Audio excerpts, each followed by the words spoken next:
Okay, so time to wrap it up.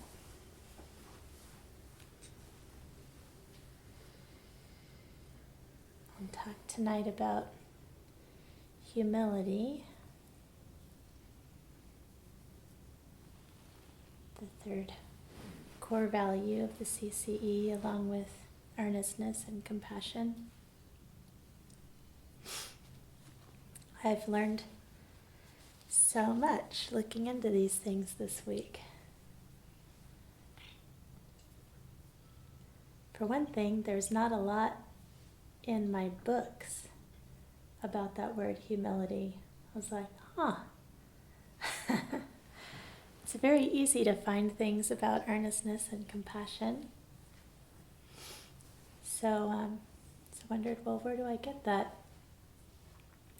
attraction to looking into that concept and getting under the top layer of, I don't know, I think maybe people commonly think of humility as just some kind of skillful self-effacing kind of a thing.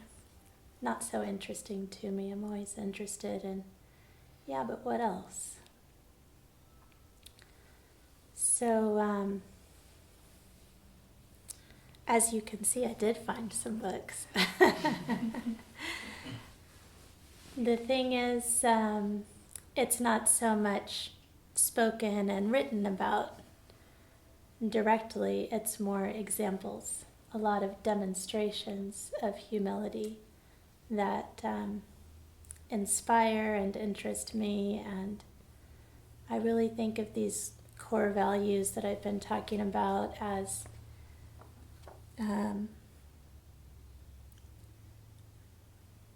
things that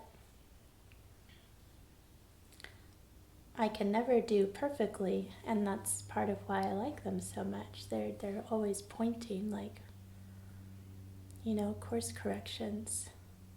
Does something feel a little off? Maybe there can be more humility. Maybe there can be more earnestness, more compassion. So I'll share some of those with you that I found in here.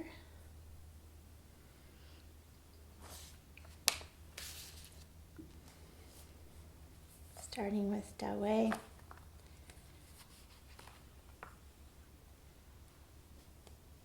This example,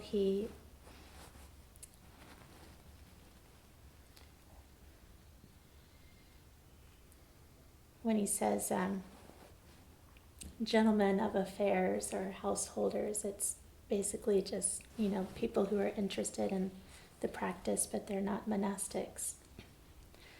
Gentlemen of affairs who study the path often understand rationally without getting to the reality. Without discussion and thought, they're at a loss. With no place to put their hands and feet, they won't believe that where there is no place to put one's hands and feet is really a good situation.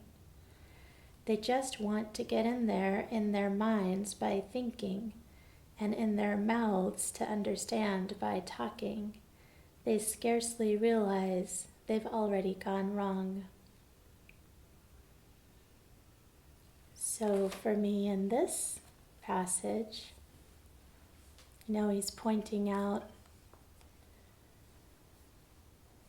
the necessity of having enough humility to realize that we don't know, that there may be much looking into without an answer, that there may be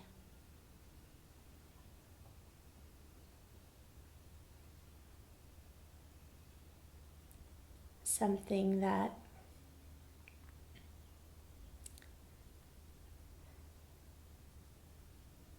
can only be contacted by setting aside the need to figure it out.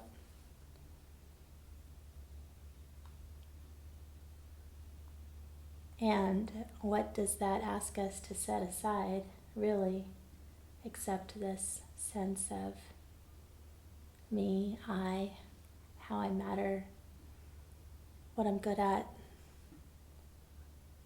how I want to be seen.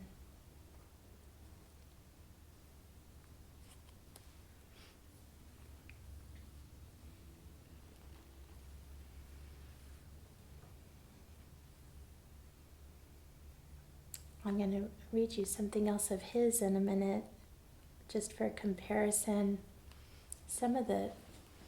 Couple of the old masters that I resonated with the most was the first time I heard about Rinzai.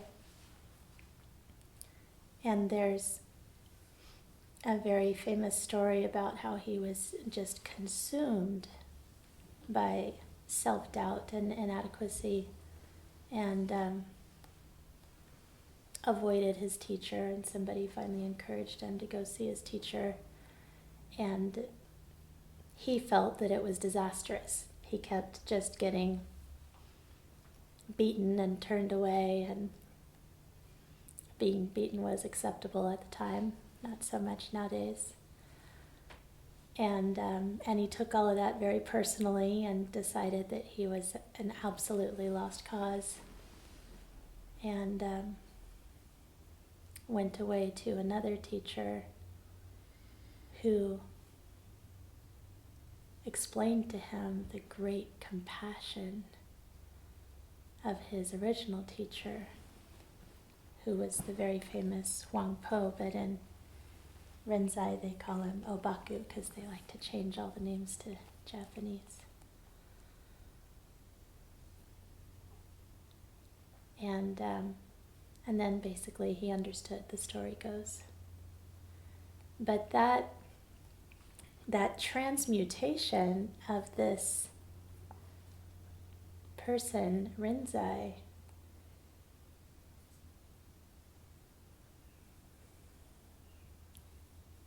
is told so as to have been from the greatest self-doubt and sense of inadequacy, became one of the most powerful teachers in history and founded Rinzai Zen. So I find that inspiring. I find my teacher's teacher, Morinaga Roshi, very inspiring. He was so dedicated to his teacher. He stumbled into the practice and was devout but confused a lot. And at one point one day, he berated another monastic that he was living with, and his teacher got wind of it and threw him out and called him up and said, "Absolutely no way, who do you think you are? Pack your bags." And he was so beyond devastated. He had this perfect clarity in the moment that there was no other option. And he just threw himself at the feet of his teacher and said, "Throw me out 1,000 times and I'll come back. There's nowhere else for me to be." And the way he tells us this story, this is a modern guy too, right? It's very, very cool seeing how recent this was. That he saw his teacher get emotional, this great Rinzai master. And then he told him he could stay. And then Morinaga follows it up in his book by saying, "Now I understand that if I could find one student in my life who had that kind of devotion, I would be emotional too." So those guys inspire me a lot. Rinzai and Morinaga Roshi. But who feels like to me sets the bar even higher in this way, in this particular way that I'm about to share, is Dawei.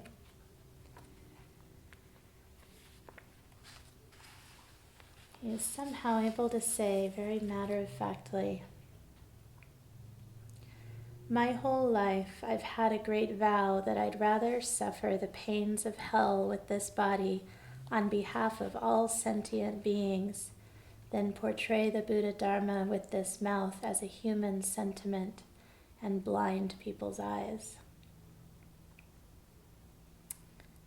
And I've read something similar by a few other historical masters who, it was very clear to them that they wouldn't speak a word, they wouldn't teach anybody for years and years. Like after a great awakening, they would spend 10, 15, 20 years alone to deepen and refine their understanding. I'll tell you about another guy who did that in a minute. And so, this is an example of humility for one thing. Like, wow, he was something else, but he had so much respect for the Dharma and was very humble about what his job was in that regard. But oh my gosh, what does that mean for people like us in this just everyday life, doing the best we can, trying to help each other, get groups together, share our experience. It's very, very tricky. And probably everybody here has heard, many examples of tremendous harm that happens to people in meditation communities because of, for one thing, a lack of humility on the part of the teachers who can rationalize away any kind of behavior. Also, confusion, unsurprisingly, on the part of students who lack the discernment to see that it's not safe somewhere, that it's not appropriate. And yet what do we do? What are our options? Don't try, say nothing. So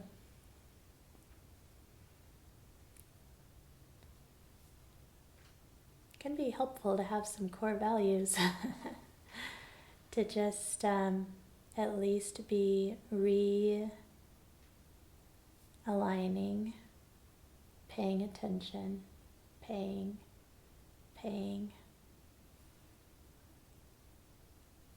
resolving the best we can, checking all the time for harm, for the potential for harm. So I feel like, there's a lot of subtlety and complexity to humility in these teachings, but they're everywhere if we pay attention. They are in here.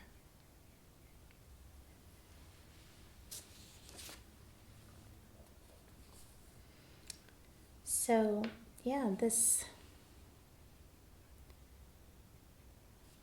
when did I want to tell you this one? Oh, Harada.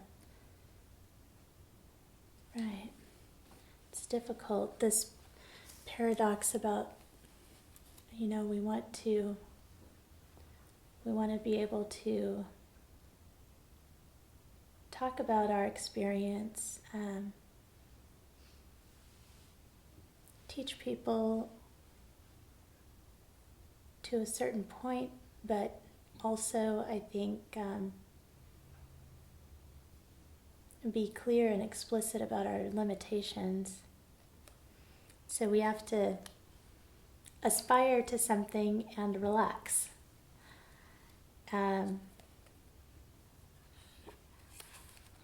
So So the guiding principles they're important.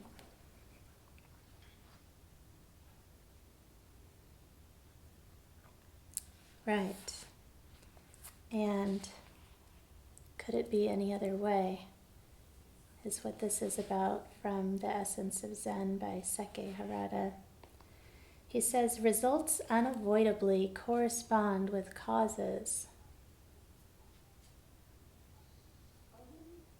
There should be no feelings of surprise or disappointment.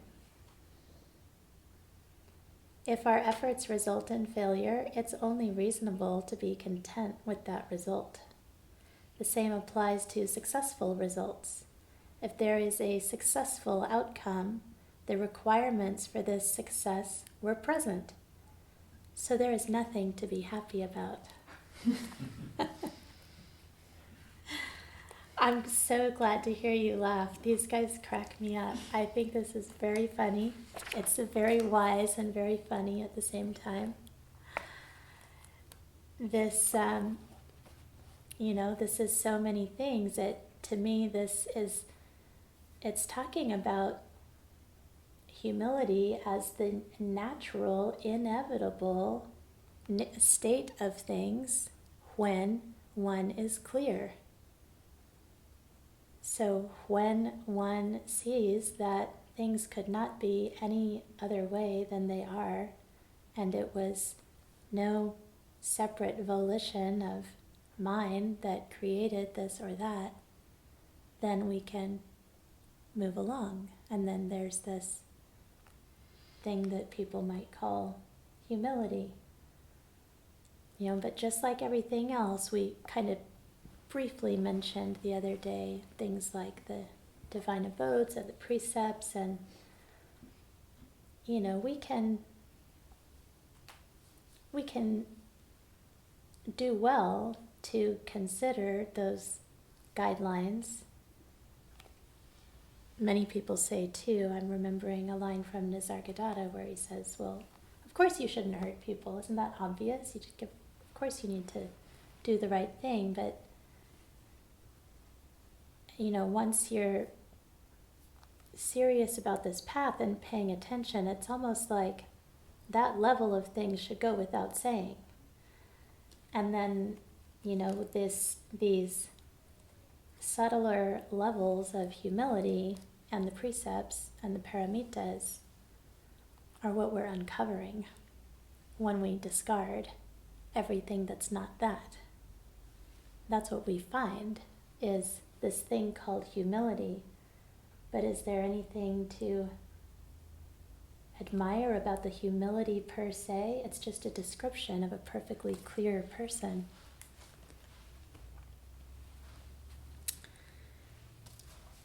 Here's another one. In Rinzai, in the evening, we do this chant before bed that's called the National Teacher, or Daito Kokushi's Final Admonition. And he too, he founded Daitokuji, which is a huge, important temple in Japan. He's a major patriarch in Rinzai Zen. And after his great awakening, his teacher told him, don't teach for 20 years. And I love this about these guys. It's like they're very hardcore about humility.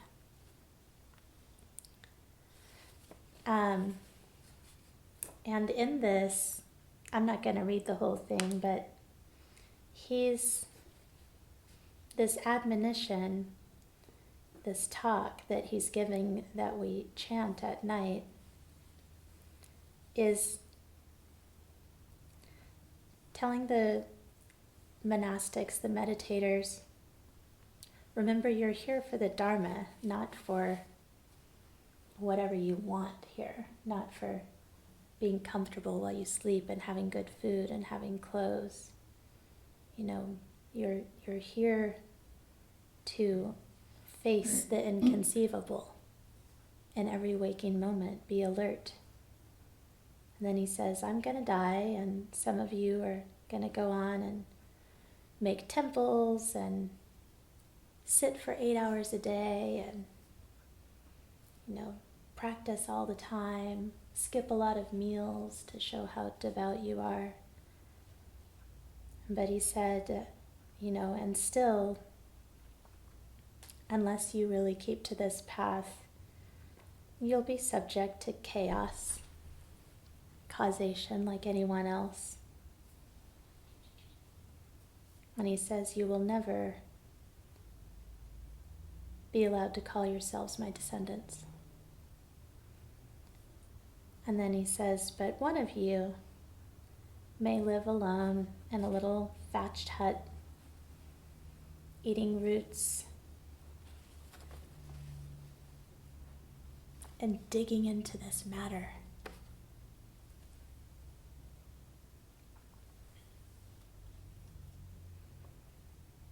He says, you are a true student of the Dharma, requiting the beneficence you have received.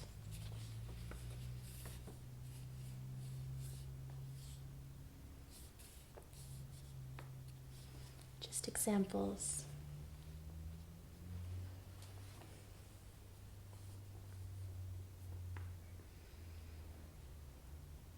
So what is that story about, though?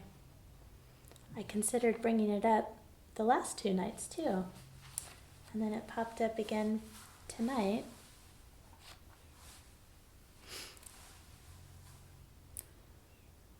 But it touches on everything that I've talked about, doesn't it? Is it just humility? Isn't it compassion? Doing what must be done to relieve suffering? And earnestness, for sure. You can hear that. It's all one thing, which brings me back to what I mentioned, I think, last night about compassion in a way being inevitable. Just like humility is what we may call the actions of a person who is perfectly clear, who has no interest in behaving like a humble person at that point. So, compassion too, inevitable when one is so clear about what is happening right now with no overlay of how I think it should be or how I wish it had been or how I think it needs to be in the future or how it reminds me of something else that happened. Then the most appropriate action in that moment is perfectly clear. It's all one thing: earnestness, compassion, humility.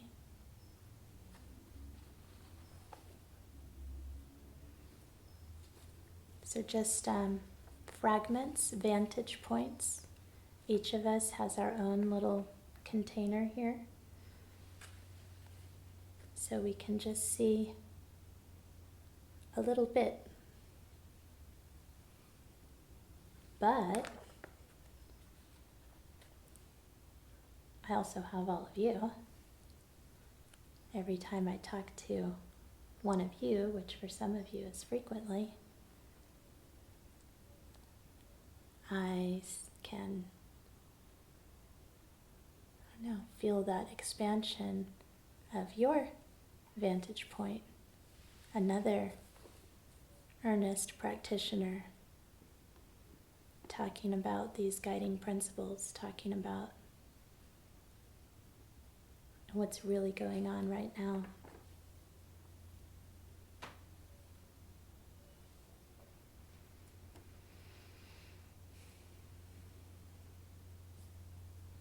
So,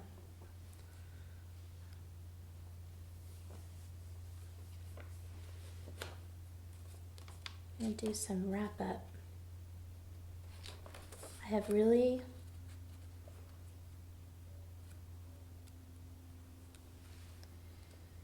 appreciated,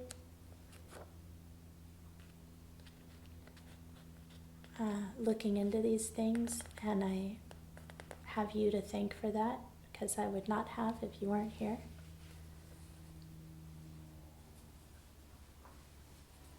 I've loved being with you all week. And, it's, as you all know, this is the kind of environment that we create on purpose to do this kind of work, where things are simple and there's a group effort and there's some structure and there's some quiet, and it's been our privilege to do the best we can to provide that container so that you can do this important work. And I suppose now, the way I've been talking about it this week, it's like, oh yeah, it's compassion. It's doing what presented itself. This is what you guys need to do now. And we're like, oh, so we did it. And then I would say, as much as we really, really, really like each one of you, it's not for you.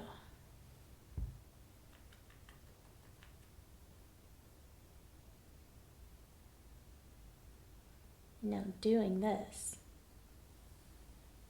making a retreat container so that people can come practice, is not for you. It's not for the people here. It's for who you will benefit and who they will benefit. It's for that impact.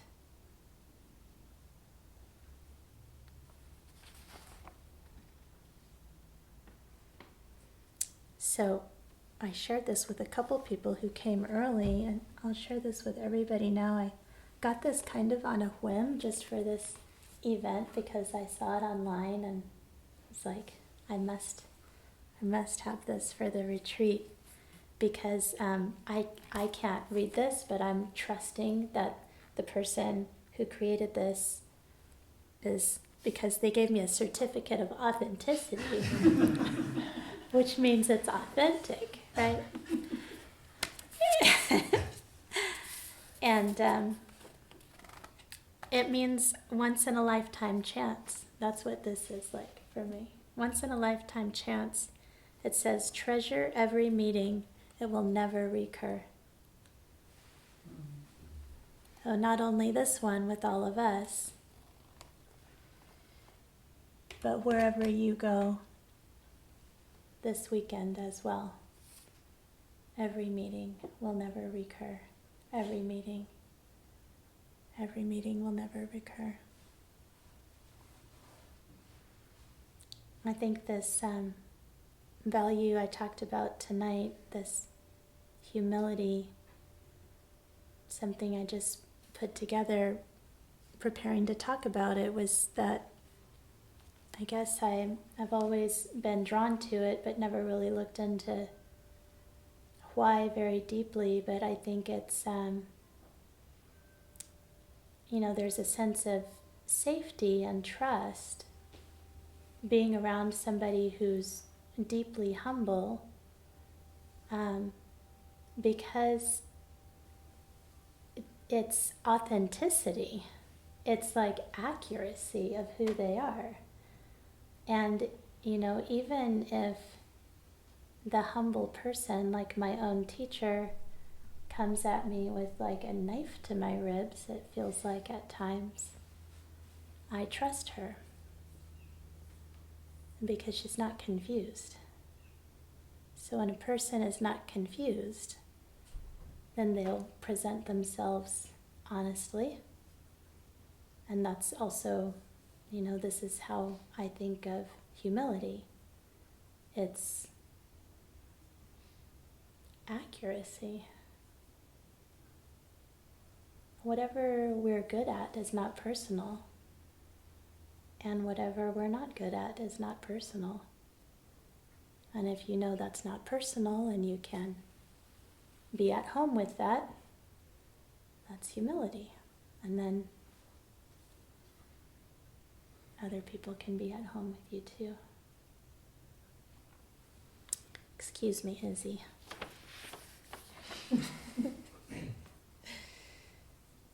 All right, so just a couple more right quick. This Sawaki again, this is the Soto guy. He has something lovely to say about this. It's a mental idea to believe that our ego can escape itself and project itself into the fundamental universe, given that the sky and the earth have the same root and that all things are one. Myself is included and cannot be dissociated. Consequently, when one acts, one does not act for oneself or for others. One simply does what is true, simultaneously for oneself and for others. One day someone asked me, "Is your goal to save all living beings?" As far as I'm concerned, I just go straight ahead, doing what must be done. Whether I help people or not is something to be judged afterward by each as they please. I do what must be done, quite simply and without ulterior motive. Consequently, I'm not acting for the sake of society or for anyone in particular. I don't seek to achieve something. I let myself be carried along by the current of the ancients. I stay in their footsteps. I walk in their footsteps. That's all. Believe it or not, he's a very funny guy too, but that was a serious one. And this is the very last thing.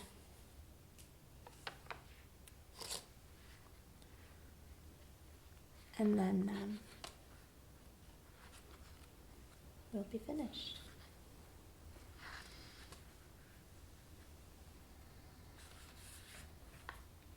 When I got this book in the mail, I opened it up in my kitchen to this poem, and it felt like the wind was knocked out of me. I almost hit the floor.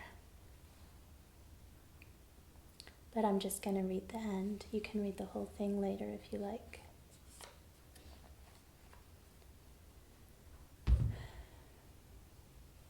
It's getting dark now. The sun's going down, and soon we'll all be going our separate ways. Can we sit here together just a little while longer, not saying anything at all? The path will go on, rising and falling like a song, and in the end, you will find yourself as one lost at sea finds themselves finally washed ashore. Listen. Can you hear that? The sound of the wind in the leaves like a wave coming on. Go on. Shake up the world. Set yourself free.